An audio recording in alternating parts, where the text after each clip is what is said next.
Olá, meninas! Bom dia, ou boa tarde, ou boa noite, né? Hoje eu estou saudando quem está assistindo aqui a gravação dessa live, mas você também que já está ao vivo aí, aqui na minha cidade é tarde ainda. Boa tarde para vocês. Já vi que tem muitas meninas aqui ansiosas para a gente conversar um pouquinho sobre o que há de novo no tratamento do câncer de mama. E o novo não quer dizer assim que saiu estudos, tá? Porque falar sobre estudos, a gente teria que usar muitos termos técnicos, tá? E que não é o objetivo. Vocês querem saber, na verdade, o que é de novo que já está usando, né? Então, esse é o nosso foco hoje, tá? Então, nós vamos falar aqui com o Dr. Rodrigo Ferreira, ele é oncologista clínico. Nós estávamos aqui pontuando um pouquinho antes o que a gente ia falar durante essa live, e a gente vai dividir essa live em alguns 3 blocos principais, tá? Então, para você ver se é isso que você quer, tá? Se você achar que é interessante, já encaminha aí para suas amigas, já encaminha no seu grupo de WhatsApp das amigas oncológicas, encaminha aí para o grupo da família para entender aí as opções ainda que você tem de tratamento. Encaminha para sua amiga, se você é familiar, né, de algum paciente oncológico, encaminha para ele e vice-versa. Então, ontem nós chegamos aqui a 250 meninas assistindo simultaneamente. Então, isso foi muito desse engajamento que vocês estão tendo aqui com a gente, encaminhando essas lives, compartilhando. Mas olha só, a gente vai falar sobre basicamente 3 grandes blocos de tratamento, tá? Vamos falar um pouco sobre tratamento do câncer hormonal positivo, que também é chamado de luminal. Nós vamos depois falar um bloco sobre tratamento de câncer HER2 positivo. E, por último, nós vamos falar sobre cânceres de mama triplo negativos. Então, o que se usa atualmente, quais são as perspectivas aí, o que está chegando para a gente poder usar. Então, essa é a live, você pode deixar aí seus comentários. À medida que eu for vendo alguns comentários que se encaixam com as perguntas, a gente pode colocar aqui no meio e comentar um pouquinho. Eu vou dar preferência a alguns comentários que foram colocados no grupo fechado da Semana Supere Câncer de Mama lá no Facebook. Se você ainda não se inscreveu na semana, além de participar a semana que vem, a partir de segunda-feira, você vai fazer parte de um grupo no Facebook fechado, onde eu coloco lá as lives, coloco os vídeos, respondo algumas perguntas, né? Essas perguntas sempre têm preferência para a gente responder a partir de agora nas lives. Então, se você ainda não participou, participe lá conosco. Também a gente está mandando esse link aqui para os grupos, né, que a gente criou VIP aí de WhatsApp para você saber das últimas notícias, assim como também no Telegram, tá bom? Então, meu boa tarde a todas vocês. Como sempre, vá iniciando aqui a nossa live, colocando da onde você está falando, vá interagindo com as suas outras colegas aí que estão assistindo, e nós vamos ligar o Instagram aqui. Hoje a gente vai fazer uma live dupla, tá? Só deixa eu dar um minutinho aqui. O Dr. Rodrigo vai fazer a live pelo Instagram dele e eu vou fazer pelo Face e pelo YouTube, mas eu vou estar acabando no Instagram dele, essas tecnologias aí que a gente tem aprendido ultimamente, né? Então, um abraço aí para a Leide de Patos, na Paraíba, Pará também, Rai Matos, Breves, no Pará, Pernambuco, Rio de Janeiro, Rio Grande do Sul, para São Paulo, aqui a Mara colocando, Caruaru, Pernambuco, a Heloísa, muito legal. Tem meninas aí de Portugal, sempre tem uma ou 2 meninas de Portugal, quero saber se tem alguém nos assistindo aí de Portugal, e também de outros países aí de fala portuguesa. Não fique acanhada, se você é de Angola, de Moçambique, você pode estar colocando aí também o seu recado para a gente poder estar falando com vocês. Eu vou esperar aqui entrar a live aqui do Dr. Rodrigo. Deixa eu ver aqui.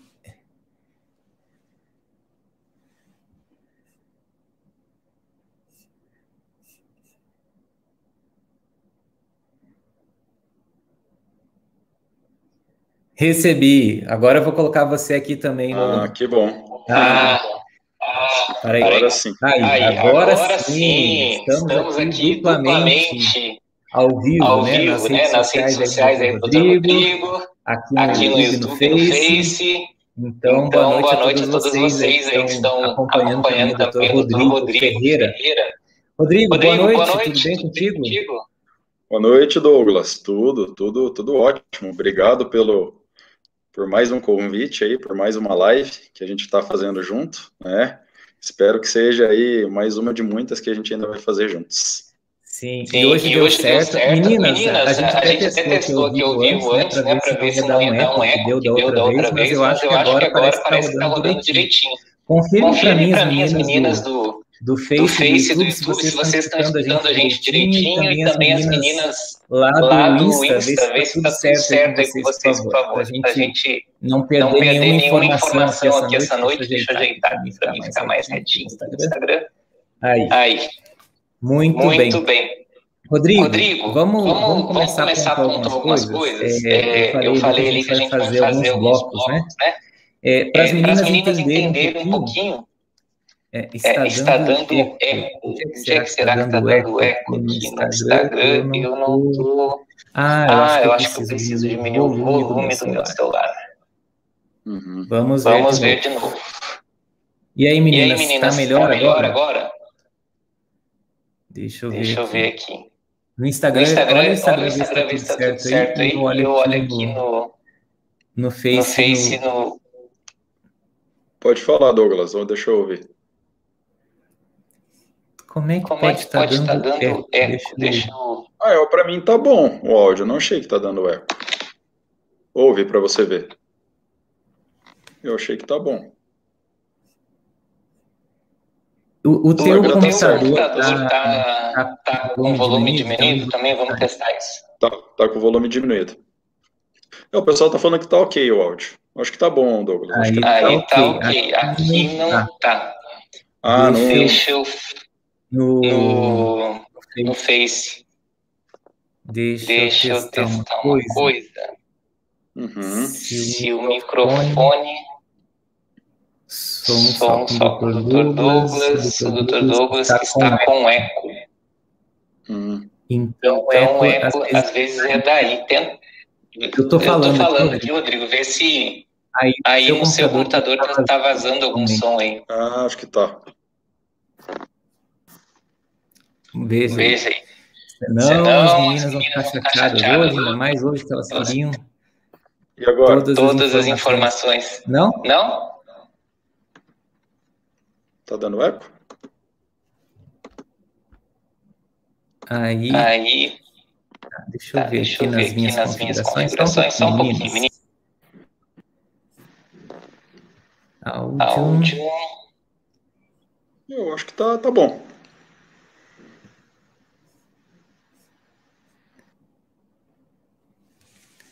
Tá bom, eu vou testando aqui para ver se não tem como dar eco pelo meu celular, porque ele tá no fone. Vamos colocar os dois aqui, vamos ver. Esse vai ser uma live sobre som. É sempre assim as nossas lives. Sempre dá um biozinho. Não, mas a pessoa tá falando que tá bem, Douglas. Acho que você tá tendo algum eco. Não, mas aqui no meu não tá. Mas vamos lá. Rodrigo, você se importa então de convidar as meninas aí do seu Instagram para daqui a pouco assistirem o meu Instagram, porque daí eu consigo deixar sem eco, sabe? Igual eu tava fazendo antes. Não, tranquilo. Senão vai ficar ruim aqui. Isso, eu vou mudar só pro meu, que daí eu consigo transmitir direto. Não, beleza, vamos fechar aqui, então vamos mudar pro teu, pode ser? Pode, eu já coloco aqui. Então tá, já vou fechar aqui, tá bom? Abraço.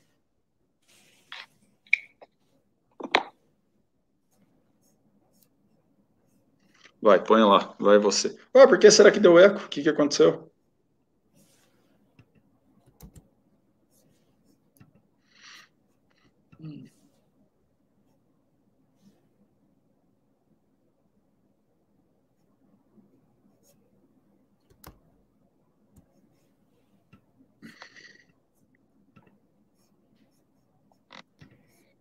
Muito bem, agora nós estamos aqui de volta.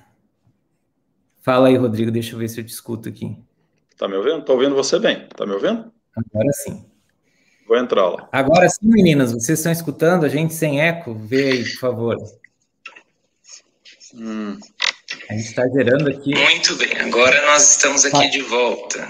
Agora diminui. Fala aí, Rodrigo, deixa eu ver se eu te escuto aqui. Põe o fone, Rodrigo, no seu computador. Tô ouvindo você bem. Tá me ouvindo? Então eu tô com o fone no computador. Vou entrar lá. Agora sim, meninas, vocês estão escutando a gente sem eco? Vê aí, por favor. Só tá atrasado no Instagram. Não, tira do Instagram. Tira do Instagram.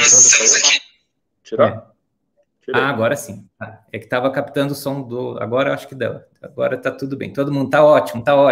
Agora sim, meninas. Ai. Mas eu não tô no Instagram. Quer que eu entre no Instagram? Não tá. Só eu que tô. Mas você tá aparecendo lá. Beleza. Entendi. Então tá bom. Vamos lá. Vamos falar sobre, em primeiro lugar, assim, a gente já começou a falar aqui sobre câncer hormonal, câncer HER2, câncer triplo negativo, né? Tem algumas meninas que já me seguem, que já são até monitoras, que elas ficam respondendo nos comentários aqui para as outras colegas. Ontem estava muito legal, assim, elas ajudando. Mas para as meninas entender, né? Desculpa te interromper, só tirar uma dúvida. Eu posso fechar o meu celular aqui, então? Pode fechar, tá tudo Vou certo. fechar, tá. Beleza.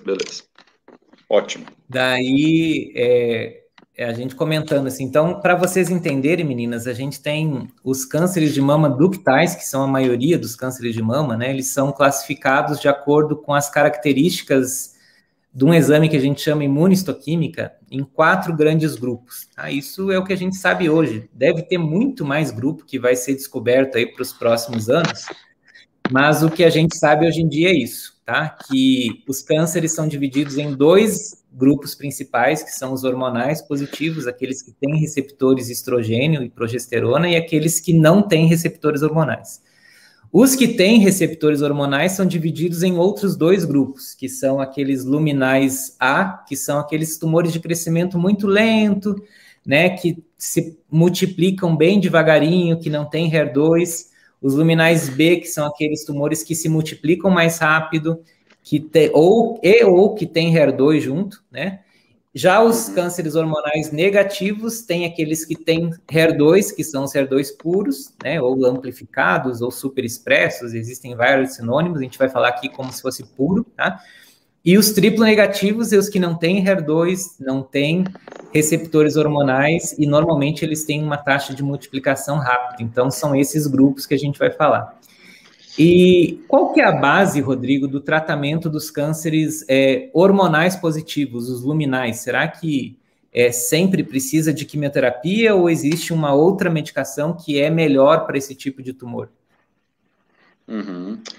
Interessante. Então, assim, o câncer, o luminal, né, o hormonal, como você mesmo falou, ele vai crescer principalmente mediante o estímulo do hormônio, estímulo hormonal, do hormônio feminino. Então, o principal tratamento desse tipo de câncer será através do bloqueio hormonal, né? Bloqueando a ação do hormônio feminino, a gente impede que estimule a célula cancerígena a crescer. Logicamente, existe uma diferença entre você tratar um câncer de mama luminal, fazer um tratamento adjuvante, que é pós-cirúrgico, e o tratamento da doença quando já há metástases, né?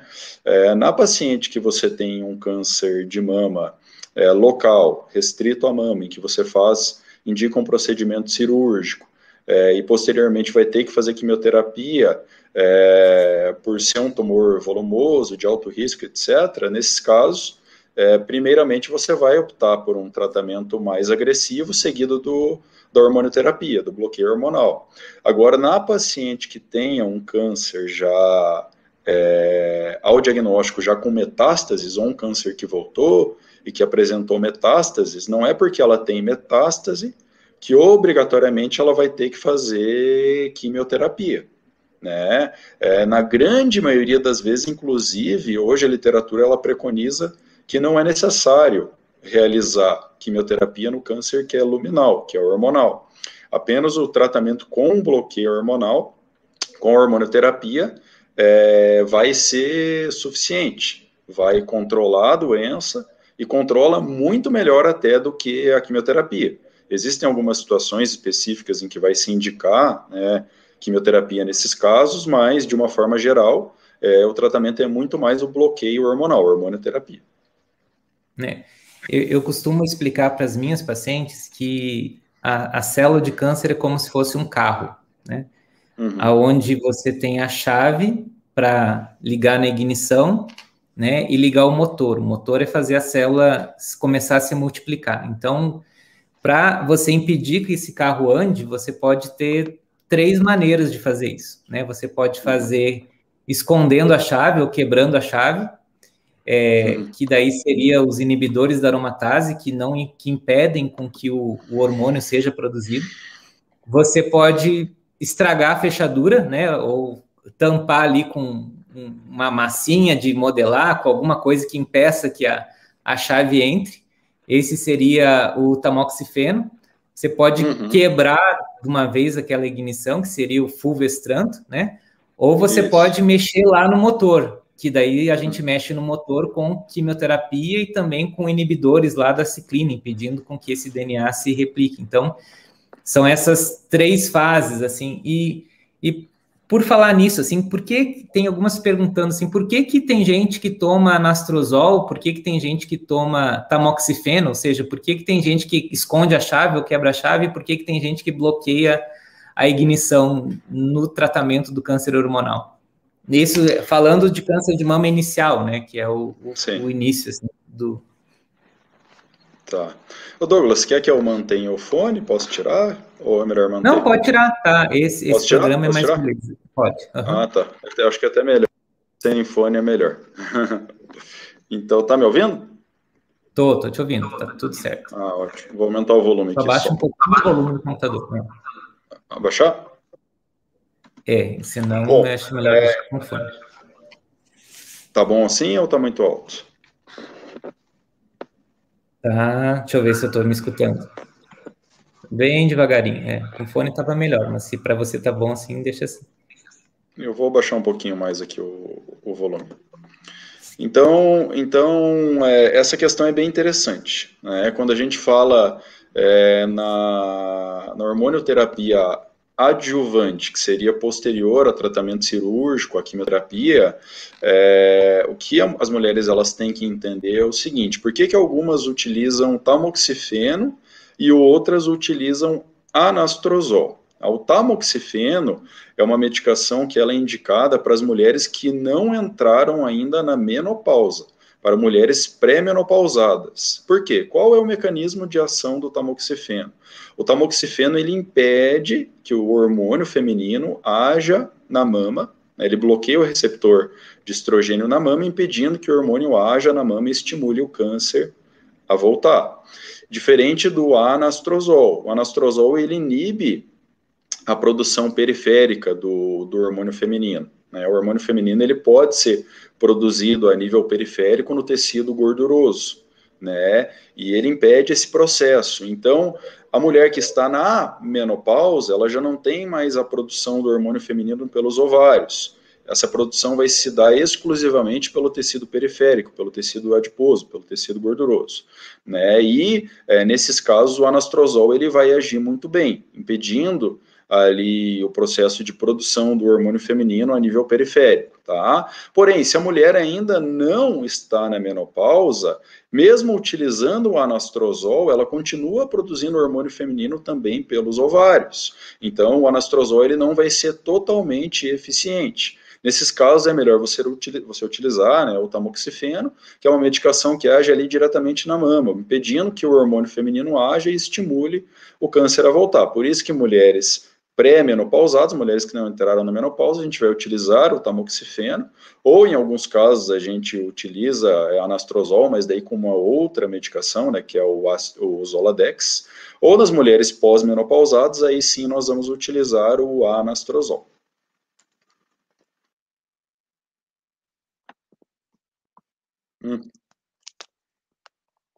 Ixi.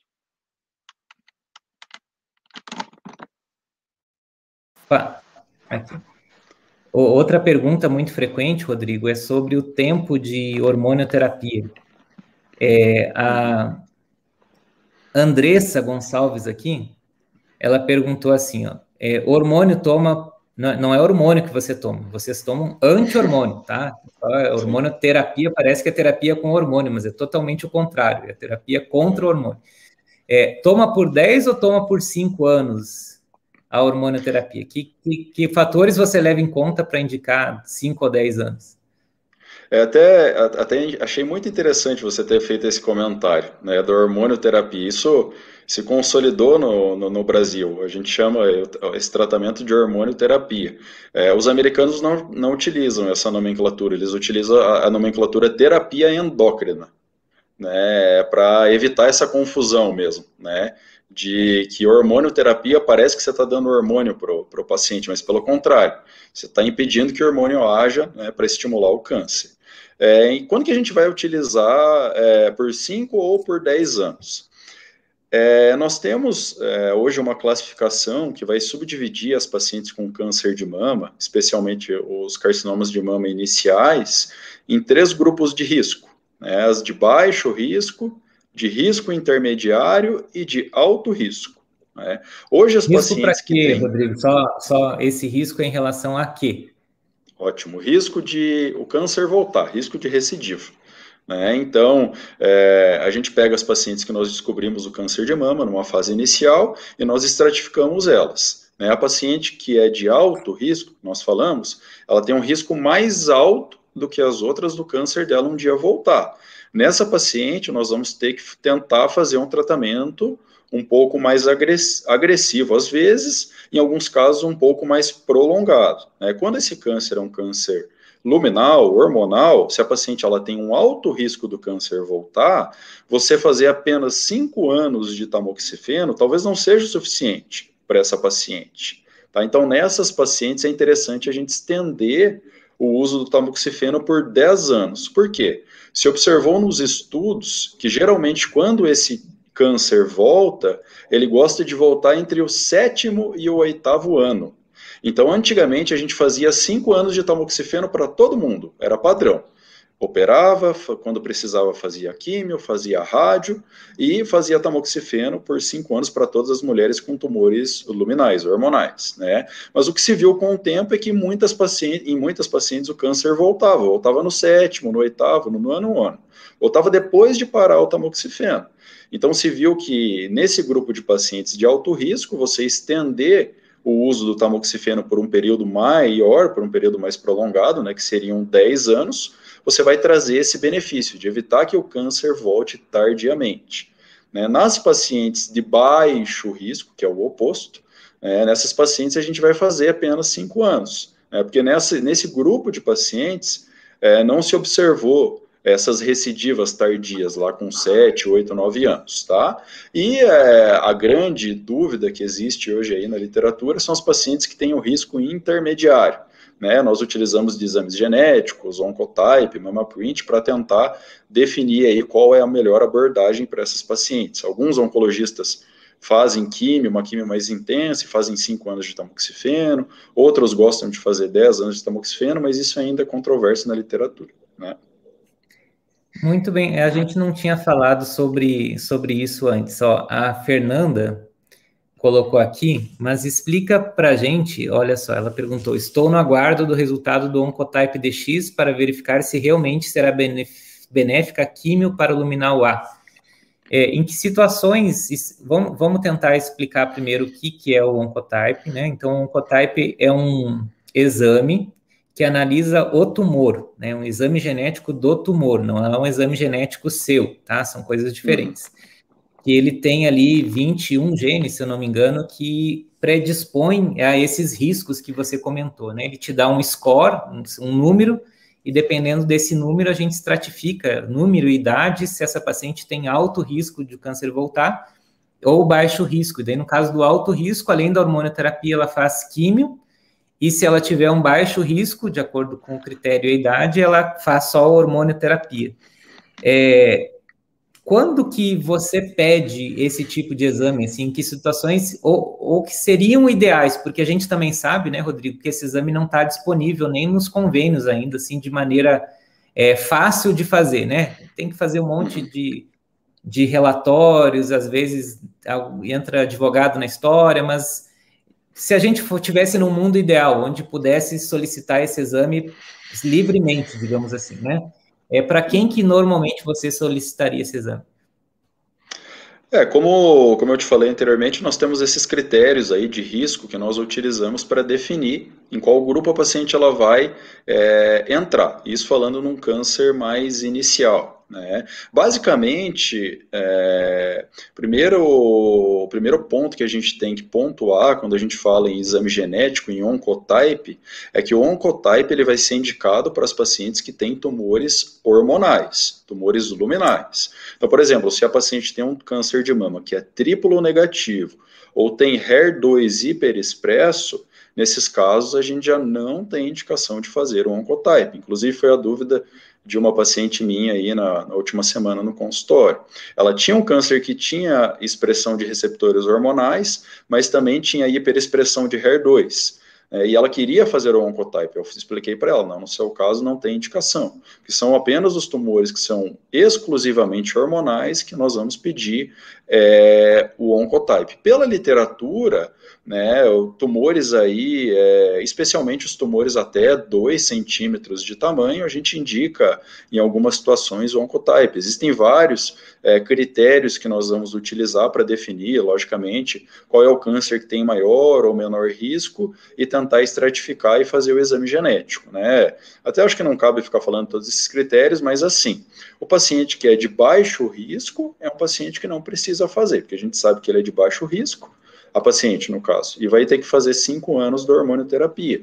E a paciente de alto risco, essa vai ter que fazer quimioterapia e 10 anos de tamoxifeno. Agora, aquela paciente que a gente está na dúvida, que está ali em cima do muro, a gente não sabe se vai ou não fazer químio, qual tratamento vai fazer, nessas situações a gente acaba indicando o exame genético, que é o oncotype. Logicamente, sempre nas pacientes que tenham apenas os receptores hormonais positivos.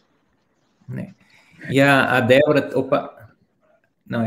a Débora pergunta assim, né? Como que eu sei se eu sou de alto risco? Consulte com o seu médico oncologista, porque isso demora uma consulta inteira para a gente poder definir e estratificar esse risco, né? Não é só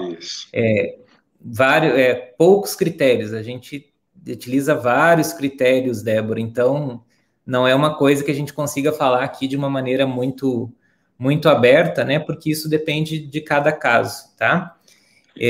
Alguém perguntou também, assim, o número do oncotype, né? E isso também vem no seu laudo do oncotype, tá? E lá te diz se você é de alto ou baixo risco e também diz o benefício da quimioterapia e a chance desse câncer voltar. Então, também a gente não vai ficar dizendo quais são os números aqui, porque isso também é uma coisa que o seu oncologista é que deve fazer para você. Que mais? Eu acho que a gente já falou sobre hormonal, tipos de hormonioterapia, para que serve, se precisa ou não de químio, se todo câncer precisa de metástase, e daí as novidades entre aspas, porque os estudos que analisaram essa medicação já tem pelo menos uns 4, 5 anos, eu acho, para cima. Mas foram liberados agora há pouco pelos convênios, né, as medicações que a gente chama de inibidores de ciclina, né? O que são essas medicações e para quem normalmente que elas são utilizadas, Rodrigo?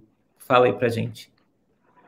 Bom, os inibidores de ciclina, eles vão ser utilizados para as pacientes que tenham câncer de mama, que seja metastático, que já tenha metástases, e que seja exclusivamente hormonal, que tenha apenas receptores de hormônios positivos, né, receptores de estrogênio e de progesterona positivos. Nesses casos, eles serão indicados. Na grande maioria das vezes, eles são indicados em associação com alguma hormonioterapia, né, alguma terapia endócrina, que pode ser o tamoxifeno, pode ser o anastrozol, pode ser o fulvestranto, que é um bloqueador hormonal que é feito por via intramuscular. Então, geralmente nós associamos a hormonioterapia com os inibidores de ciclina, com o objetivo de potencializar o tratamento, tornar o tratamento mais efetivo. tá? E dar mais qualidade de vida para a paciente, prolongar aí a expectativa de vida da paciente que tem o câncer de mama metastático, né? Hoje aí os principais inibidores de ciclina que nós temos são o palbociclib, o ribociclib e o abemaciclib. Seriam basicamente esses três, né? Cada um tem as suas indicações, tem os seus efeitos colaterais, então o uso de uma ou de outra medicação vai depender, vai variar de acordo com cada paciente, né? Porque cada droga tem indicações e contraindicações, e de acordo aí com cada caso a gente vai indicar um ou outro medicamento. Uhum. Para encerrar o assunto aqui de hormonal, eu vou colocar aqui uma pergunta lá do grupo fechado do Facebook das meninas que participam aí da Semana Supere o Câncer de Mama. Eu tenho que compartilhar minha tela aqui, peraí. Ela colocou assim, a Natir Lacerda, tive 80% HER2 positivo, com 20% hormonal, 10% progesterona e 10% estrogênio. Toma anastrozol há 3 anos. Esse bloqueador hormonal funciona nesse caso? A gente tem um ponto de corte na TIR, tá? Para o tratamento hormonal. Antigamente, assim, até uns anos atrás, era 10%. Então, você já entrava nesse critério de 10% de células do câncer que têm receptores hormonais, já funcionaria para o seu caso, tá? Mais recentemente, né, Rodrigo, esse ponto de corte baixou para 1%. Então, se 1% das células hormonais têm receptores hormonais, já começa a funcionar, mas no seu caso, talvez o principal seria a terapia anti-HER2 aí, né? Mas assim, quanto maior o tumor for hormonal positivo, maior essa porcentagem, maior é a chance de resposta, mas sempre, né, que existe receptores hormonais, vai ter um pouco de resposta. Também a Isabel Cristina perguntou lá se um tumor fraco, 60% para estrogênio pode se considerar triplo negativo. Não, se ele tem receptor estrogênio, né, por mais que seja fraco, mas foi considerado positivo, ele é um câncer hormonal positivo, né, e 60% é um grande número, então dá para esperar uma boa resposta. Alguma coisa, Rodrigo, para comentar a respeito dessas porcentagens, se é isso mesmo? Por aí, antigamente se utilizava nesse ponto de corte de 10%, como você falou, mas hoje o paciente ele expressa receptor hormonal, que seja 1, 2, 3%, a gente já considera como tendo receptores hormonais positivos, e aí nesse caso a gente vai fazer o tratamento direcionado. Ok. Agora eu não sei como é que eu não consegui sair da tela aqui, só um pouquinho. Deixa eu voltar aqui e ver se tem outra pergunta a respeito disso. Live do improviso.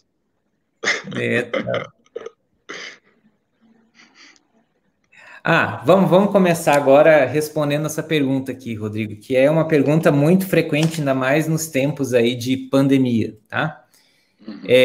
Vamos partir de uma situação que a paciente já fez o tratamento cirúrgico, tá? Porque, assim, não puxando a brasa para o meu lado, né, o que funciona mesmo é cirurgia, né? A gente tem que tirar esse tumor daí.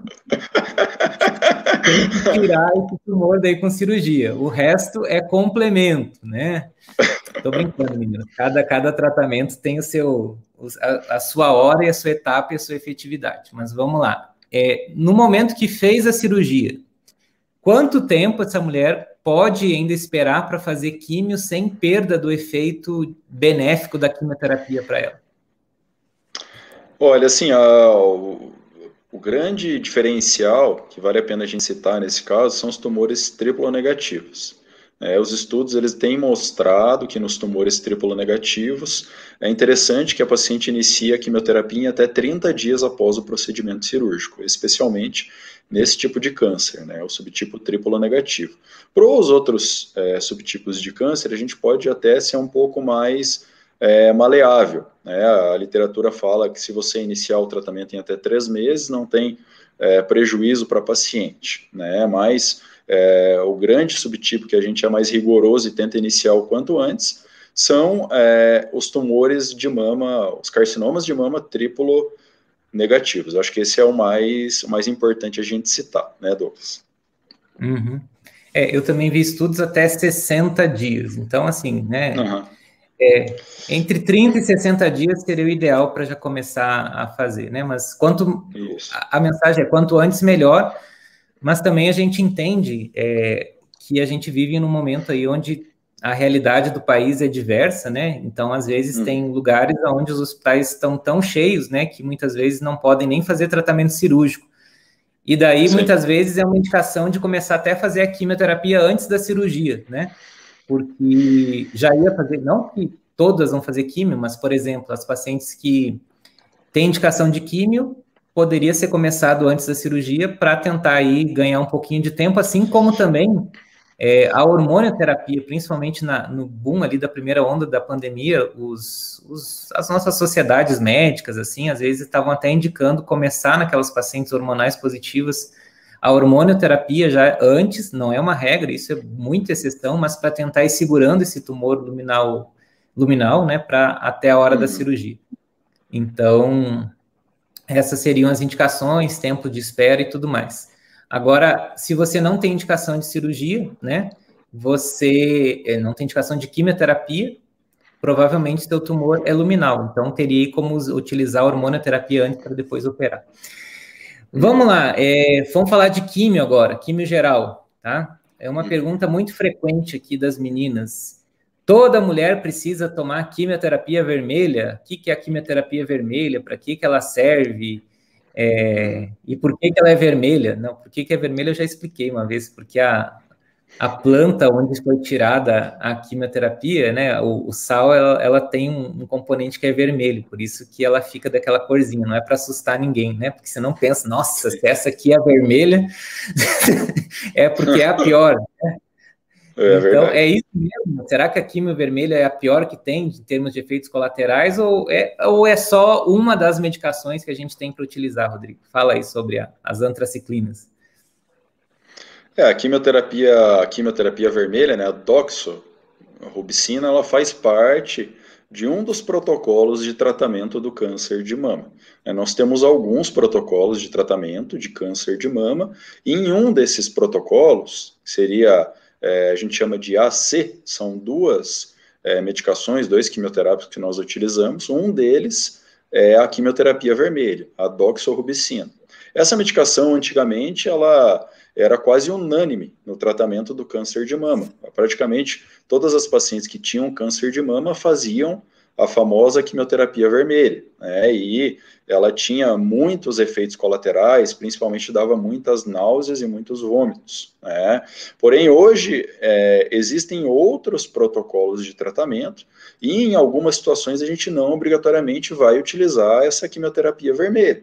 E nós temos também medicações que nós utilizamos hoje que diminuem bastante os efeitos colaterais dessa quimioterapia, tornam ela muito mais tolerável. Tá? Porém, naquelas pacientes que têm um câncer de mama mais agressivo, tumores de alto risco, especialmente com um grande comprometimento linfonodal, especialmente pacientes que tenham 4 ou mais linfonodos axilares acometidos, os estudos mostram que a gente não tem como retirar a quimioterapia vermelha.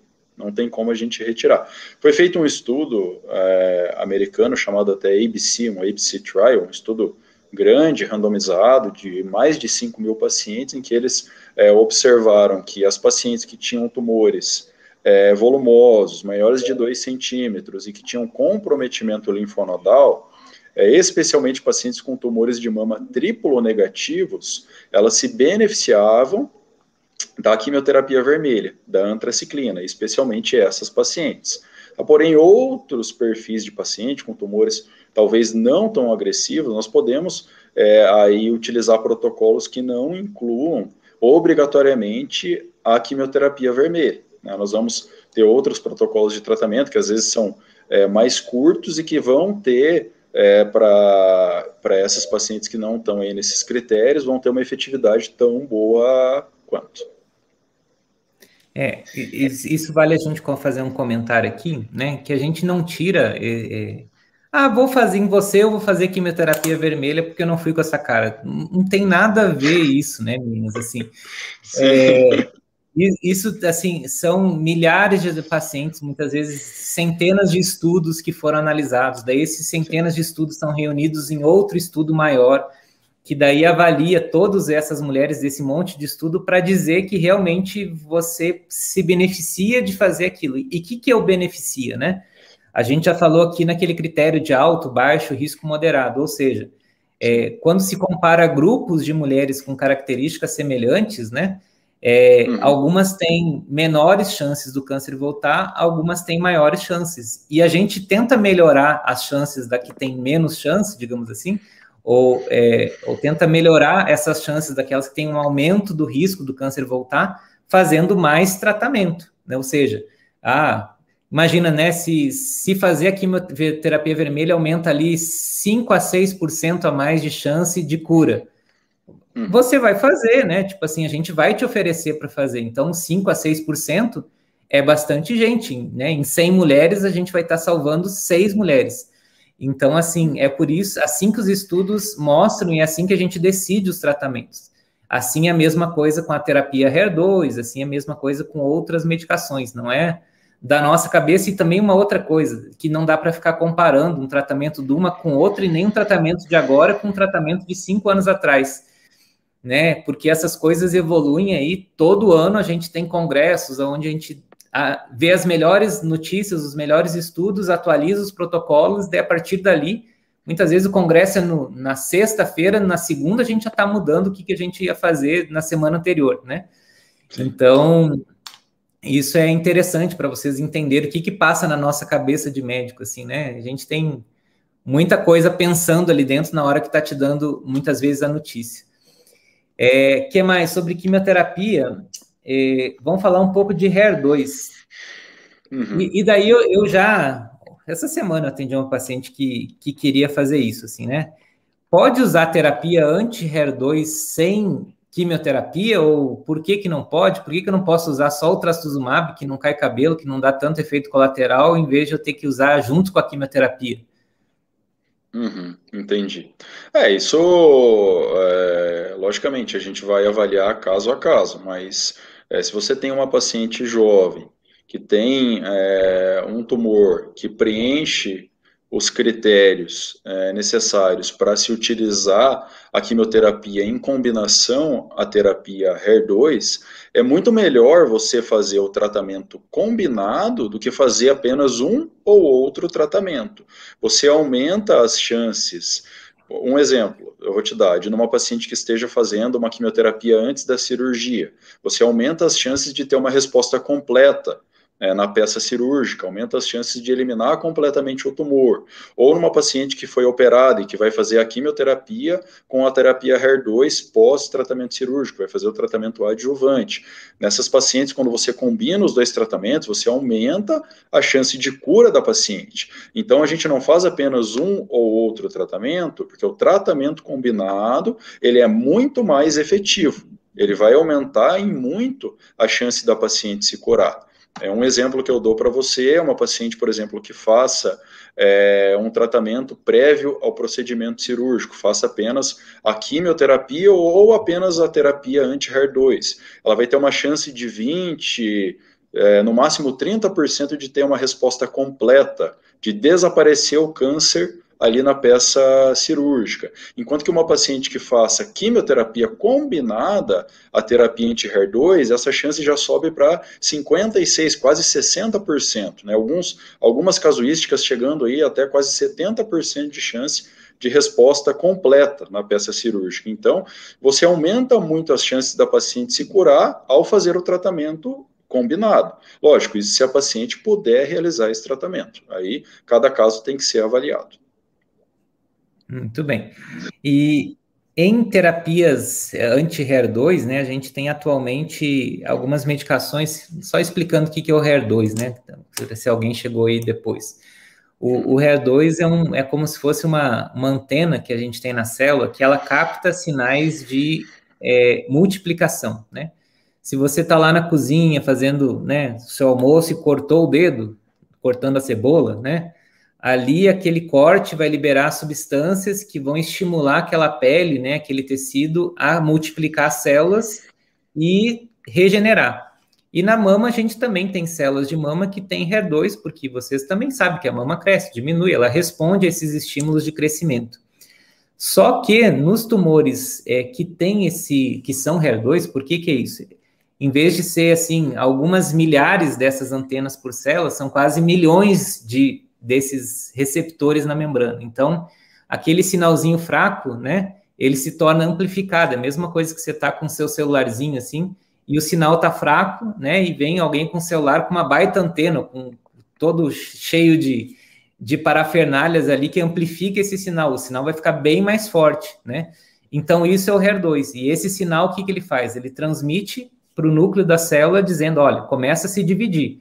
Então, por isso que quanto mais HER2 tem as células, mais elas continuam se dividindo.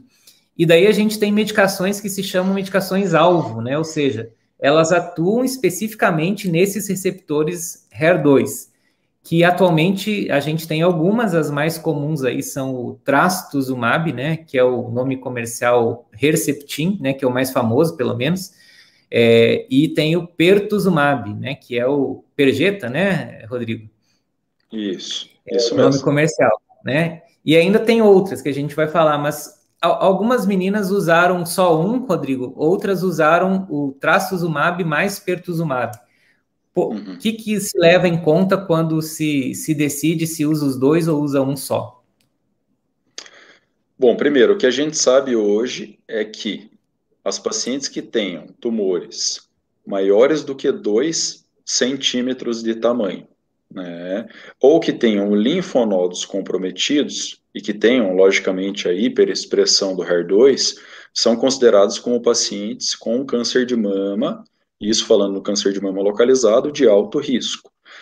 Nessas pacientes, a gente sempre vai indicar, antes do procedimento cirúrgico, o duplo bloqueio HER2, o uso das duas medicações, do trastuzumab e do pertuzumab, porque a gente sabe que ao utilizar os dois remédios, nós aumentamos as chances de o tumor desaparecer, de sumir todo o tumor. Logicamente, né, isso não... a gente não exime a paciente de realizar a cirurgia, tem que fazer a cirurgia, mas aumenta as chances de ter a resposta patológica completa na peça, tá? Em algumas dessas pacientes, posteriormente à cirurgia, a gente continua com as duas medicações, com o trastuzumab e o pertuzumab. Em outras pacientes, a gente não tem necessidade de continuar as duas medicações. Em quais pacientes, então, que a gente indicaria aí continuar com os dois medicamentos, né, depois da cirurgia? São os pacientes, principalmente, que têm os tumores mais volumosos, T3 ou T4, né, tumores maiores de 5 centímetros de tamanho, ou aquelas que têm o acometimento de linfonodos, de ínguas, né, os linfonodos axilares. Então, essas pacientes, elas têm um risco maior, então elas devem continuar com as duas medicações, com o trastuzumab e o pertuzumab, após o procedimento cirúrgico. Naquelas que tinham um tumor inicial, que ele era volumoso, mas que não era tão volumoso, tinha 2,5 centímetros, 3 centímetros, e não tinha comprometimento axilar, essas pacientes, após a cirurgia, elas podem continuar apenas com o trastuzumab. Nessas não é necessário fazer aí, posteriormente ao procedimento cirúrgico, o duplo bloqueio. E nas pacientes que têm um tumor mais inicial, né, aí a gente não indica nem a quimio antes da cirurgia, vai direto para o procedimento cirúrgico, e posteriormente, se houver necessidade, a gente vai usar apenas o trastuzumab. E daí a Ana Maria perguntou aqui, por quanto tempo ainda usa o trastuzumab depois da cirurgia? O Herceptin, né, o trastuzumab, a gente pode utilizar antes da cirurgia por 4 a 6 ciclos, tá? Sendo um ciclo a cada 21 dias. Então, vai dar aí, mais ou menos, vamos colocar aí de 4 a 5 meses, que você vai utilizar aí antes do procedimento cirúrgico. E, posteriormente à cirurgia, você vai ter que utilizar aí por pelo menos mais 12 a 14 ciclos. O total são de 18 ciclos de Herceptin. Isso totaliza 365 dias, um ano de tratamento. Então, se ela fez 4 ciclos antes da cirurgia, depois ela vai ter que fazer mais 14. Se ela fez 6 ciclos antes da cirurgia, depois ela vai ter que fazer mais 12. Uma outra pergunta aqui da Maria Bukowski, ela pergunta se quimioterapia branca mais terapia anti-HER2 cai o cabelo. A E daí já quimioterapia branca, só Herceptin continua sem cabelo ou depois o Herceptin o cabelo volta a crescer? a quimioterapia branca, né, a clássica quimioterapia branca, que é o paclitaxel, ele pode induzir a queda de cabelo, a alopécia, né, mas é um risco baixo. Vamos botar aí uns 20, 30% das pacientes vão ter uma queda pronunciada de cabelo. Pode cair um pouco de cabelo, mas não cai tanto quanto a quimioterapia vermelha. E o Herceptin não. O Herceptin não é uma quimioterapia, né, é uma terapia-alvo, então, a partir do momento em que a paciente para de fazer quimioterapia e fica utilizando apenas o Herceptin, o trastuzumab, o cabelo dela volta a crescer normalmente. Ou naquelas em que o cabelo não caiu, o cabelo ele se mantém normalmente. Muito bem.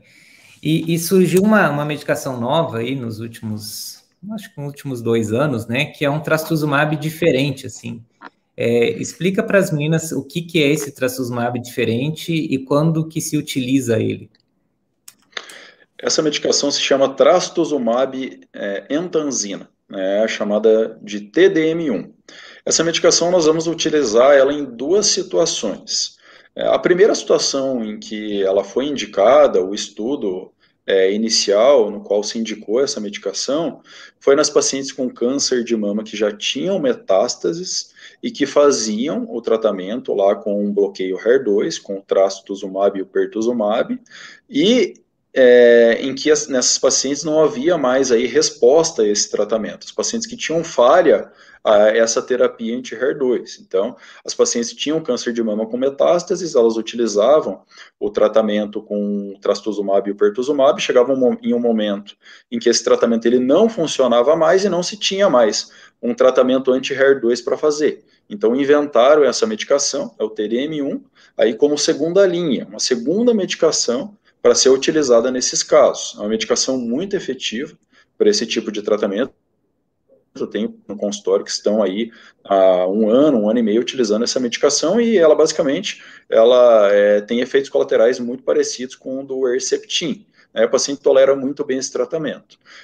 Uma outra indicação que surgiu mais recentemente na literatura são para as pacientes que fazem a quimioterapia antes da cirurgia, com o duplo bloqueio, HER2, né, com o Herceptin e com o Perjeta, e que o tumor não desaparece na peça cirúrgica, não há uma resposta patológica completa. Né? Então, fica a doença residual ali, depois de ter feito todo o tratamento.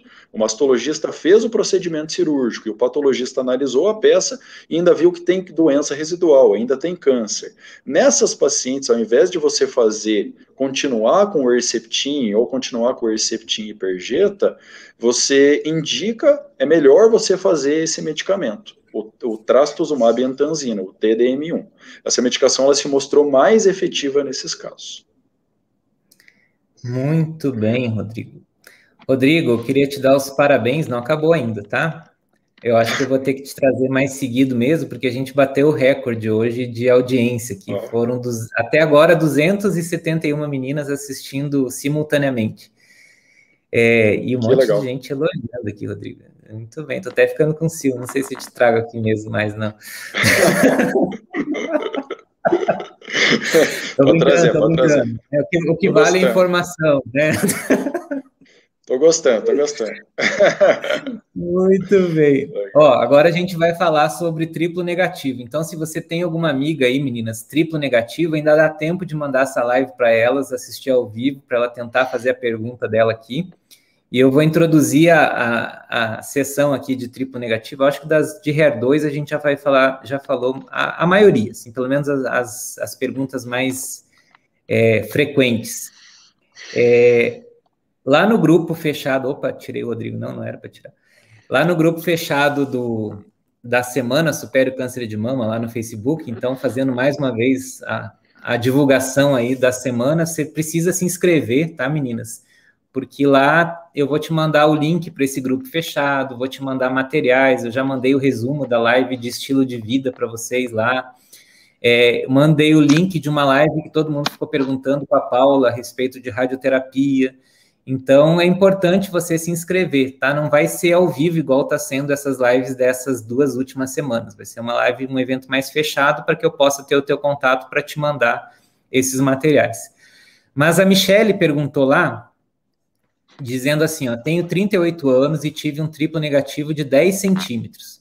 Já fiz quimioterapia, mastectomia com esvaziamento axilar, estou fazendo as radioterapias para depois iniciar 6 meses de Xeloda.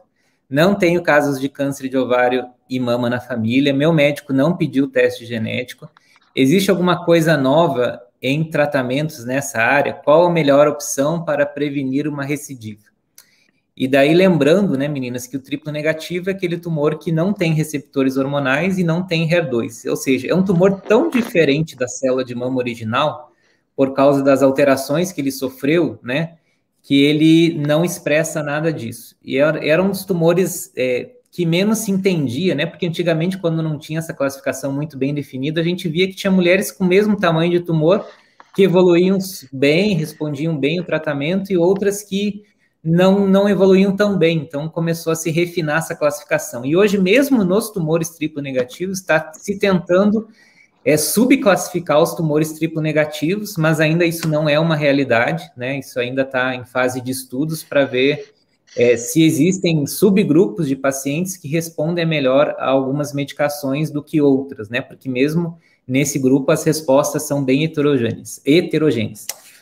Para o triplo negativo, a gente não tem depois, e eu já respondi, agora já passou, faz tempo essa pergunta, você não usa hormonioterapia para um triplo negativo porque ele não responde à terapia hormonal, ele não tem receptores para responder. Então, nesse caso, a mulher, depois da quimioterapia ou depois da cirurgia, se fez quimio, né, ela não usa medicamento nenhum, ou a gente já vai comentar sobre esse Xeloda aí. Em quimioterapia, Rodrigo, existe alguma diferença de prescrever uma quimioterapia para paciente que não é triplo negativo, para aquela triplo negativa, até mesmo do tamanho do tumor, se a gente prescreve um pouco antes, ou se associa mais medicações para essas meninas triplo negativo? Uhum. Bom, tem duas questões que é interessante a gente pontuar em relação ao câncer de mama triplo negativo. Primeiro, se você for realizar uma quimioterapia prévia à cirurgia, né, o adjuvante, como eu creio que foi o caso dessa paciente, primeiro, o que eu já comentei anteriormente, é interessante você expor a paciente à antraciclina. A gente vê que, pelo estudo, pelo ABC, um dos grupos de pacientes que mais tiveram benefício em utilizar os antraciclínicos, né, a quimio vermelha, a doxorubicina, foram as pacientes com câncer de mama triplo negativo. Então, a gente sempre inicia o protocolo de tratamento com, nesses casos em que vai se fazer a quimio antes da cirurgia, com a quimioterapia vermelha. Fazemos 4 ciclos de quimioterapia vermelha. Posteriormente, a segunda etapa do tratamento, ela vai modificar um pouco. Tá? Na paciente que tem o câncer de mama triplo negativo, em conjunto, à quimioterapia branca, nós associamos a platina, tá? Uma medicação chamada de carboplatina.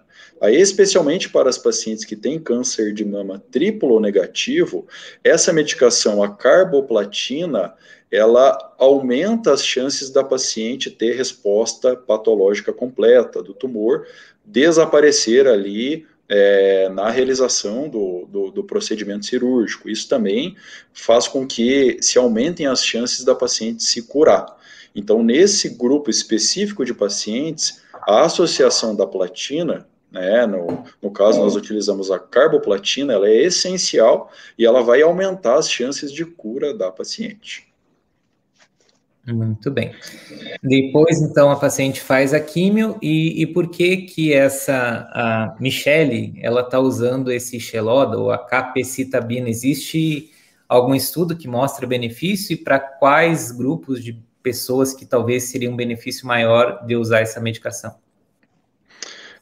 Existe um estudo clássico na literatura chamado CREATE-X, um estudo em que eles avaliaram pacientes com câncer de mama triplo negativo. Tá? Eles fizeram a quimioterapia antes da cirurgia e eles viram que as pacientes que não tinham resposta completa à quimioterapia, em que ainda ali depois de toda a quimioterapia e depois do procedimento cirúrgico ainda sobrava câncer, sobrava tumor ali na peça, nessas pacientes houve nesse estudo o benefício de se utilizar essa medicação, a capecitabina, tá, no cenário adjuvante, após o procedimento cirúrgico. Então, não são todas as pacientes em que nós vamos indicar a utilização da capecitabina. Aquelas pacientes que fizeram a quimio antes da cirurgia e que o tumor desapareceu completamente, não há necessidade de você utilizar essa medicação. Porém, por este estudo, nessas pacientes em que o tumor não subiu completamente, né, existe aí essa indicação na literatura de se realizar o Xeloda, a capecitabina. É um estudo bastante polêmico, é um estudo chinês em que alguns profissionais tomam essa conduta e outros não acreditam muito, tá? Mas pode ser utilizado. Agora, na literatura está surgindo também aí algumas indicações de se utilizar a capecitabina no cenário adjuvante, tá? Também copiando até esse estudo aí, o CREATE-X, né, nas pacientes com câncer de mama triplo negativo. Porém, a maioria dessas situações ainda são estudos científicos, não se tem nada muito bem consolidado na literatura que garanta mesmo que usar essa medicação vai ser o grande diferencial no tratamento dessas pacientes. Eu acho que até mais importante do que isso é a quimioterapia prévia ao procedimento cirúrgico. Eu acho que isso é o principal do tratamento desse tipo de câncer, do triplo negativo.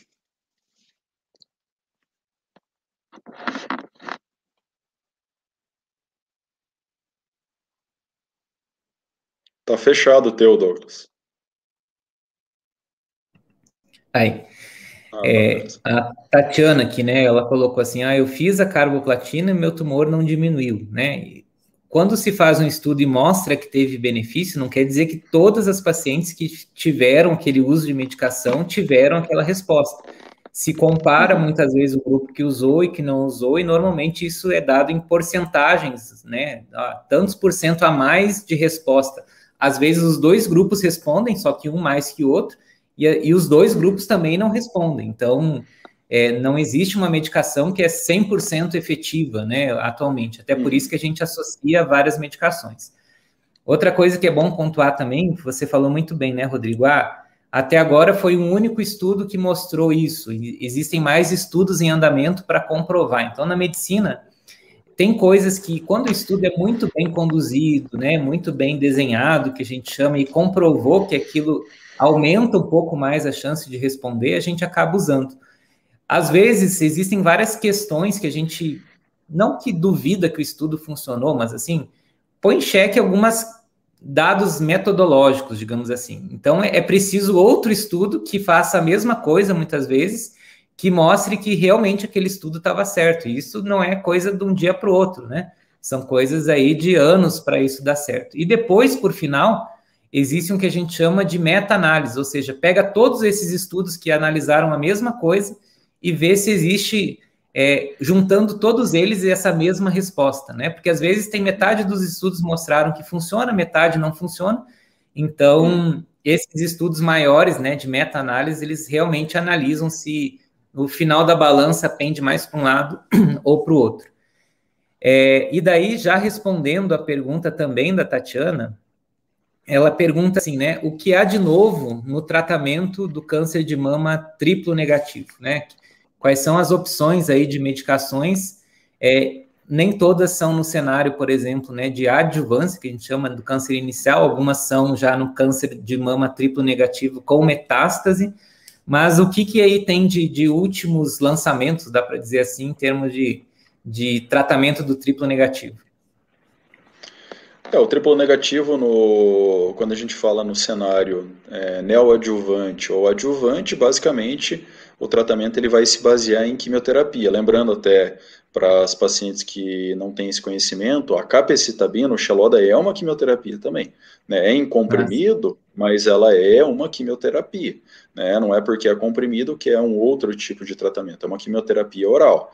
Então, no cenário neoadjuvante e adjuvante, um tumor triplo negativo, basicamente, o tratamento que nós dispomos é a quimioterapia. Nós mudamos um pouco a maneira de realizar a quimioterapia para esse tipo de câncer nos últimos anos. Nós fazíamos a quimiovermelha antigamente a cada 3 semanas, hoje nós já fazemos a cada 2 semanas. Nós fazemos um protocolo que nós chamamos de dose densa, que é um protocolo mais intenso, que aumenta as chances de eliminar completamente o tumor. Nós combinamos aí a platina, né, a carboplatina, à quimioterapia branca. Antigamente nós fazíamos apenas a quimioterapia branca, apenas o paclitaxel. Hoje nós combinamos a carboplatina a essa medicação. Em alguns casos, né, pode ser indicado também a capecitabina, o Xeloda. Então, basicamente, para esse cenário seria a quimioterapia.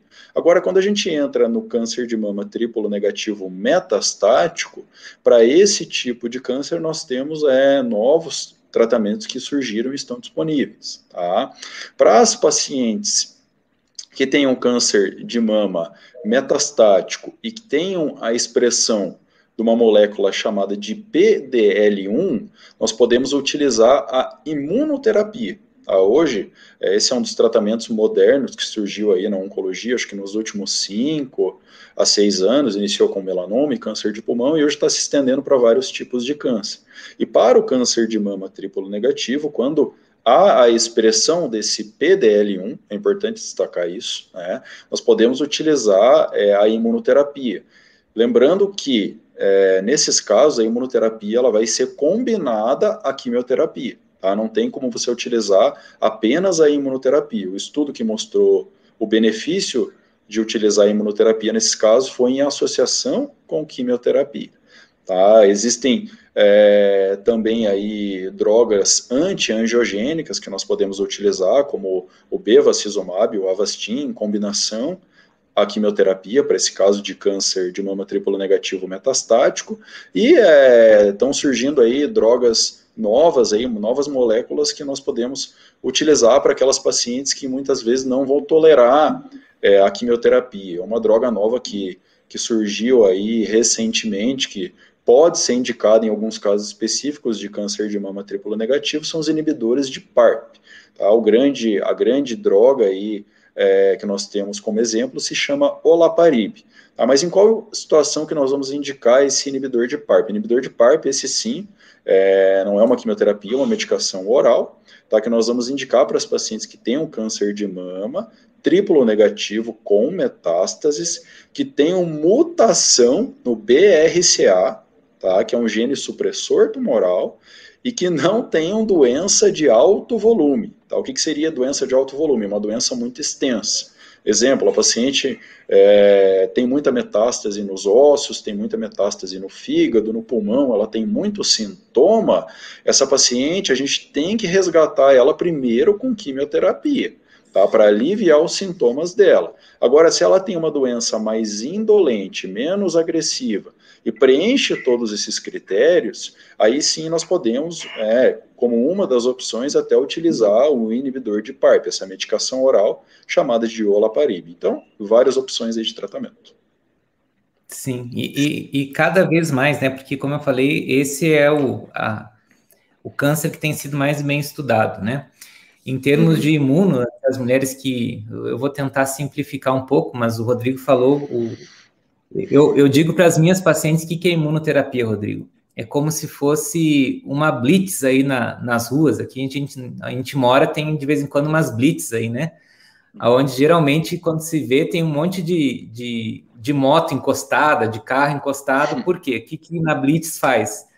O policial lá para a célula, né? Ou para o carro, que no caso é a célula, e pede os documentos da célula. Daí, normalmente... o documento está certo, se está tudo certo com os documentos do carro, deixa passar. O câncer de mama triplo negativo, esse com o PDL1, né, ele é como se esse cara que é parado pela Blitz, ele tem um documento falso e que tem enganado muitos policiais, sabe? Porque ele passa por verdadeiro, que é o método, esse PDL1 é um método que a célula tem de defesa, reconhecer a célula cancerígena, e daí ela disfarça com documento falso. Só que daí a imunoterapia é como se fosse aquelas lanterninhas, né, que vê documento falso. E daí o policial pega, passa a lanterninha, não, isso aqui é falso, meu amigo, pode vir aqui, encosta o carro aqui porque você vai preso. Então essa que é o mecanismo de ação aí da imunoterapia, ela faz a célula de defesa reconhecer a célula de tumor como uma célula estranha e não como uma célula normal. Né? Então, é isso que faz essas medicações. E uma outra coisa para as meninas, né, que você concorda comigo, Rodrigo, que a maioria das medicações que a gente usa hoje para paciente não metastática, elas foram começadas com pacientes metastáticas. Por quê? Porque para estudo a gente precisa muitas vezes de uma resposta muito evidente, e essa resposta muito evidente, ela é muitas vezes conseguida em pacientes que já têm uma doença mais avançada. Então, imagina, se uma doença funciona, uma droga funciona nesse contexto, eles começam depois, não, quem sabe a gente já não dá no início, então, para ver se melhora mais, né? E daí só que esses estudos que mostram doenças iniciais tratando com essas medicações levam anos para serem, né, desenrolados. Por quê? Porque precisa daquelas sobrevidas em 5 anos e tudo mais. Então, pode ser que você pense, mas isso é só para metástase, e talvez eu nem quero usar isso, né? E eu também espero que vocês não usem, né? Mas pode ser que as drogas mais efetivas e mais modernas cheguem daqui uns anos num contexto já de início de tumor. Por último, eu sei que a gente já passou aqui do tempo, tá? Mas a gente vai comentar um pouquinho sobre a pergunta da Leila, que a Leila é uma menina que a gente conhece, e ela perguntou o seguinte aqui para a gente, ó. Para o câncer de colo de útero, nós temos a vacina para HPV, salvando muitas vidas. E para o câncer de mama, é possível uma vacina? Tem estudos em relação a isso? Pelo menos para os hormonais, que é a grande maioria? E daí a gente vai falar, Leila, num contexto de definições, né? A gente fala em vacina num contexto de doenças infecciosas, e o câncer de colo de útero, né? Até o Rodrigo fez vários posts recentemente sobre câncer de colo de útero, vacina de HPV e tudo mais. Mas ele é causado aí, em quase 99% das vezes, por um vírus.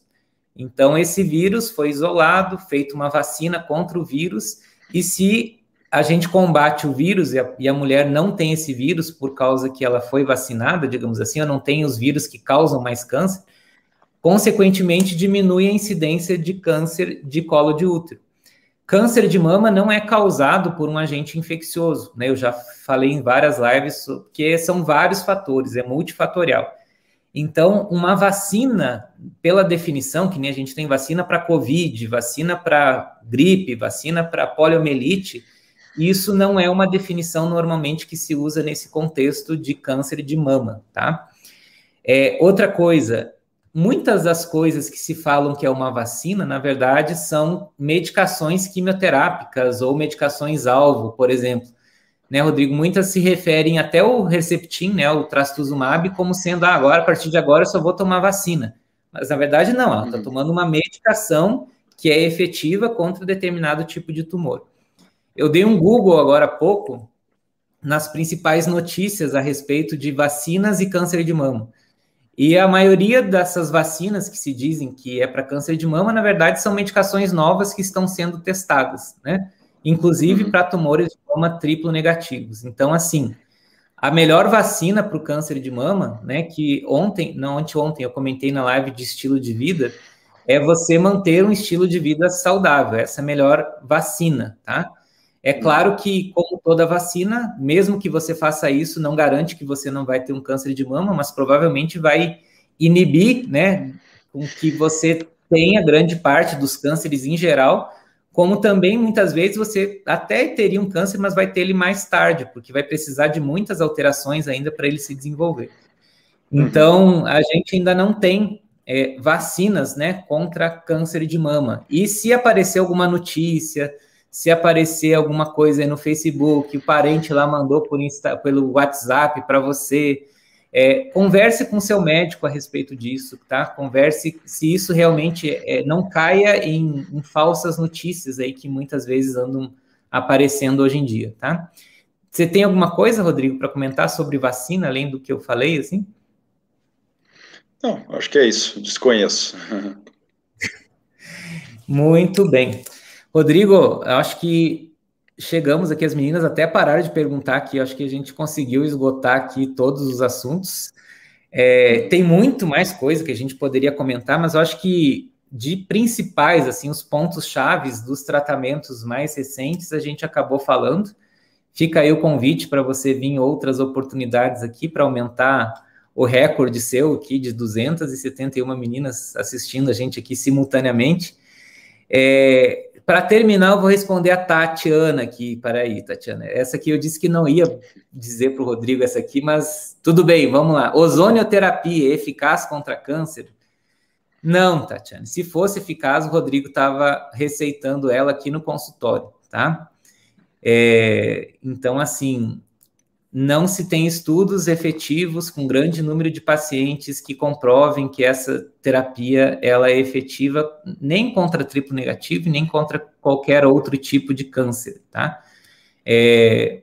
A gente, para prescrever uma medicação, tem que ser estudos muito sérios, opinião, muitas vezes, de um médico isolado que tratou determinados pacientes e eles melhoraram, isso não é critério para a gente começar a utilizar na prática, né, Rodrigo? Então, assim, não sei se quer comentar mais a respeito, assim, de que a gente leva em conta para prescrever uma medicação ou qualquer terapia, né? Mas ozonioterapia, eu acho que você não está receitando ainda não, né? Ainda não.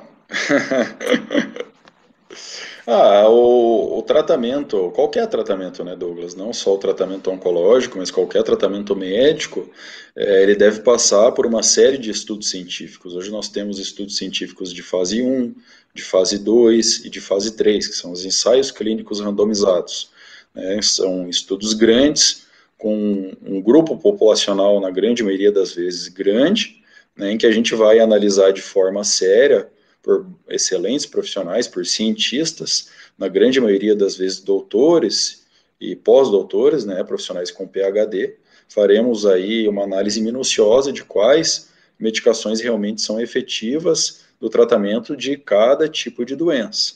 Então, nós temos estudos aí que duram, às vezes, 5, 7, 10 anos para chegar num resultado de algum determinado tratamento. Tá? Então, nós como médicos, nós estamos habilitados a passar aos pacientes aquilo que a ciência nos permite realizar, né? Aquilo que está habilitado pela ciência, o que nós estudamos e lemos em livros e em artigos científicos. É o que nós passamos porque sabemos que é o que realmente funciona, o que cientificamente é comprovado que funciona para o tratamento das doenças. Muito bem. E a gente falou muito de medicação aqui, mas assim, a medicação é uma parte do tratamento, né? Também é muito comprovado que, tanto eu quanto você, todas as nossas pacientes que aceitam, pelo menos, são encaminhadas para avaliação e acompanhamento nutricional, são orientadas a manter atividade física, né? A reduzir estresse e tudo mais. Então, assim, não estamos dizendo aqui que é só remédio que funciona contra o câncer. Não, remédio é uma parte importante que tem que ser feita, é o que a gente tem disponível, e isso junto, né, a esse estilo de vida que eu já falei, que é a principal vacina aí contra o câncer. Obrigado, então, Rodrigo, nos vemos amanhã aqui no consultório, e boa noite aí para todas as meninas, tá bom? Se você gostou dessa live, divulga ela aí para suas amigas, compartilha, e a gente se vê amanhã na última live dessa maratona, né, de 10 dias consecutivos aí de live. O tema amanhã vai ser obesidade e câncer de mama, que também é um outro fator. Amanhã vai estar a doutora Ariana, que é endocrinologista, vai falar aqui com a gente sobre esse tema. Um abraço para todas e boa noite. Dá o seu boa noite aí, Rodrigo. Valeu, Douglas. Brigadão. Obrigado a todos que assistiram a live, né, que perguntaram bastante aí. Só tenho a agradecer. Um abração. Até mais.